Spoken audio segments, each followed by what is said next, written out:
Hello and welcome to a special episode of Movie Math, where we're going to discuss the top 5 winners and the top 5 losers of the 2017 box office so far. Not that anything's going to change for these movies, but that's not to say that movies more full of win or even bigger losers might be hitting theaters. In fact, I think the odds that bigger winners are coming is pretty strong. And as for bigger losers, let's try to remain optimistic, especially since the 2017 box office could use some optimism. Anyway, first let's take a look at the overall standings. While Disney usually dominates, and by the end of the year they still could, but right now things are spread out pretty nicely across the studios. It's so nice to see everybody getting along, both domestic and worldwide. It's actually basically the same entries on both lists, but for worldwide, strong overseas appeal has allowed Pirates, Transformers, and Kong Skull Island to kick Lego Batman, Get Out, and Boss Baby off of that worldwide list. They wouldn't have stayed on they probably won't stay on the domestic list either by the time the end of the year comes along. And, same probably for Kong Skull Island on that worldwide list. But anyway, interesting to see the differences between the domestic and worldwide lists. But anyway, now as for my top 5 winners and losers, I'm taking into account not just numbers, right? The lists we just looked at, domestic and worldwide, they're clear cut, right? I mean, the numbers are what they are. But for my distinction of winners and losers, I'm taking into account the numbers, also the expectations, the narrative, the story of what happened, and then also what was at stake. And I'm sure you have your own thoughts about this as well, and I hope you'll share them down below. I'll be picking one such comment to win Beyond the Trailers Movie a Day giveaway, and you have to be a BTT subscriber to qualify. And this is sponsored by Broadband TV, and the winner gets a $30 AMC gift card, which you can then contribute to the box office. All right, so let's start out with the winners. Number 1, Beauty and the Beast, because $1 billion is $1 billion. I'm sure some of you are upset this isn't Wonder Woman, but don't worry, she's coming. But Beauty and the Beast is number 1. Now, there were 2 $1 billion club entries this year, at least so far, and while they're just 30 million apart, this one's the winner, not only because it is the higher one, but because it wasn't brutally rejected by what's still the biggest movie-going audience in the world. And I think might remain so, because I think China might be lying about their numbers. But anyway, while Beauty and the Beast might be a tale as old as time, or at least as old as 1991, this live-action version risked it all to promote not just feminism, but Disney's first openly gay character. And it won big time! In fact, it's Disney's most successful live-action fairy tale to date. They might have finally cracked the formula, with more to come. This could have ushered in a new age, a Disney live-action renaissance, by copying the first Disney Renaissance and just doing it in live action. Maybe that's the formula. We'll see. All right, number 2, Wonder Woman. I keep talking about Wonder Woman because she keeps making headlines, right? What do you want me to do? Ignore the headlines she keeps making? Not gonna happen. As I recently highlighted, domestically, she's not only the 26th highest grossing film of all time, just film, not any qualifiers there, but she's also the biggest DCEU film domestically. And Wonder Woman is so popular. She's truly emerging as the Captain America to Batman's Iron Man. And we all know that right now, Captain America is more popular than Iron Man, and perhaps the same could be said for Wonder Woman and Batman. Anyway, Wonder Woman has also shut down everyone who said a female comic book movie could not succeed, and she did it by appealing to both female and male moviegoers. It's a beautiful thing. Number 3, Get Out. Made for just, it's so funny when I say it like that, like, Get Out, it's Get Out. So made for just $4.5 million, Jordan Peele's directorial debut, as it was recently reported, is the most profitable film of 2017 to date, with no big stars, just a big idea. Interestingly, the second most profitable film of the year is Split, also produced by Jason Blum, whose formula of trusting filmmakers creatively as long as they're willing to work for dirt cheap continues to be incredibly lucrative. In fact, it's becoming increasingly lucrative. It's rare that a film can strike a nerve and box office gold, and that makes Get Out all the more special.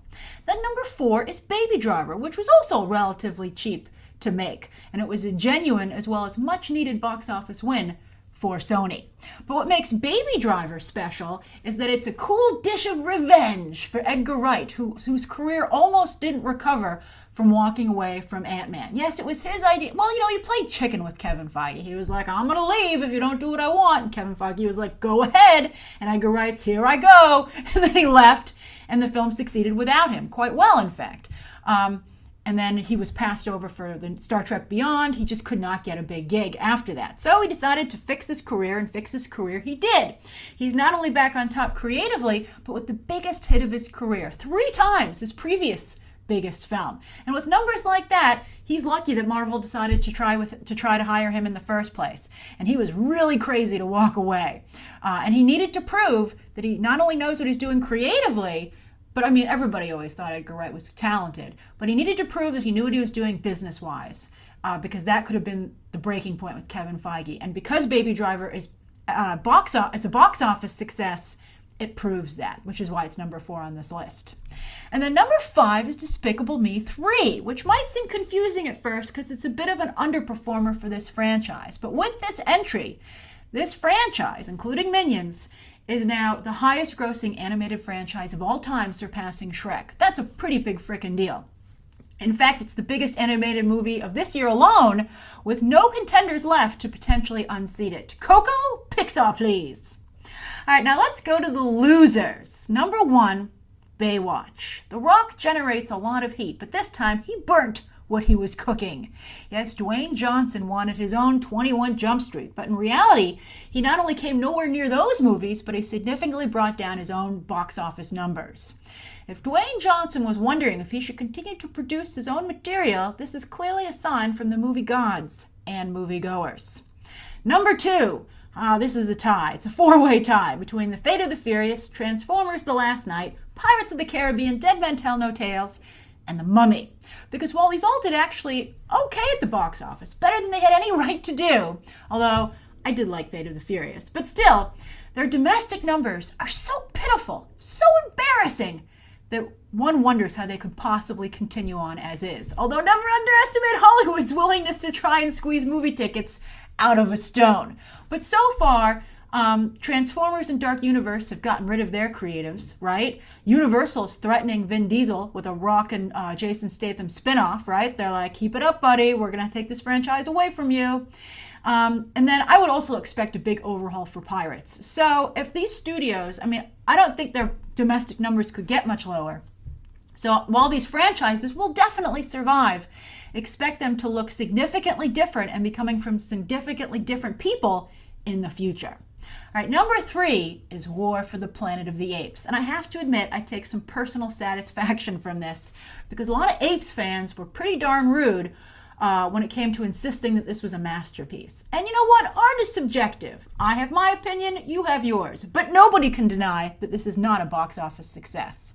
But it's by far and away the least successful of the new trilogy, with less than half of Dawn's worldwide haul in 2014. So Matt Reeves, he can definitely direct, but he can't write. And Warner Brothers and Ben Affleck should heed this box office warning. Number 4, Spider-Man Homecoming. Ooh, while Apes is at least ending, Spidey is supposed to be swinging high off of the new collaboration between Sony and Marvel. Instead, it's dead last when it comes to the Spider-Man movies globally. And then even with the MCU, it's like in the back of the middle. So that's really bad positioning. It still has China to go and it opens there September 8th, but right now, it seems that even Marvel can't shake moviegoers of Spider-Man fatigue. Then number 5 is 50 Shades Darker. I'm sure some of you are like, who even cares? But this is a big deal for the entertainment business. And I'll tell you who does care. Universal, and also E.L. James should care, because it's her fault. So $378 off of a $55 million budget is not bad. It's actually pretty good. But, oh how the naughty have fallen. Look where this first film was. It's almost $200 million less, just to appease E.L. James, who clearly isn't the dirty J.K. Rowling as much as she'd like to think she is. It's frustrating to see a cultural phenomenon and cash cow slaughtered over petty, non-existent creative differences. The team that they had on the first film was working! It's just insane to see how far that has fallen. So that's my list of the 2017 box office winners and losers so far. I can't wait to hear your feedback down below. Be sure to subscribe as well so you can qualify for the Beyond the Trailer Movie a Day giveaway. And as always, you can check out some more videos right now.